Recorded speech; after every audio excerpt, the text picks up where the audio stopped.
လှုပ်တစ်ခုမှာငွေကြေးအရာဆုံးရှုံးမှုတွေရှိခဲ့မယ်ဆိုရင်တော့ငွေထက်ပိုတန်မိုးရှိတဲ့အရာတွေကျမတို့မြတ်ပါလိမ့်မယ်အလုပ်တွေလုပ်နေရင်ကျမတို့ပတ်ဝန်းကျင်မှာမိတ်ဆွေကောင်းတွေနဲ့တွေ့ခွင့်ရပြီးအခွင့်အလမ်းကောင်းတွေရခဲ့တယ်လို့တခါတလေမိတ်ဆွေအတူတွေနဲ့စုံတွေ့ရပြီးသူတို့စီကနေသင်ခန်းစာတွေရခဲ့တယ်အတွေ့အကြုံကောင်းတွေလည်းရခဲ့တယ်ဗဟုသုတတွေလည်းရခဲ့တယ်တွေးခေါ်တွေလည်းရခဲ့တယ်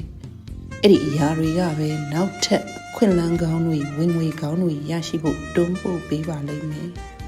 ဆုံးရှုံးမှုတွေရှိနိုင်တယ်ဆိုရင်တော့အရှုံးတွေကအမျက်တွေရပါလိမ့်မယ်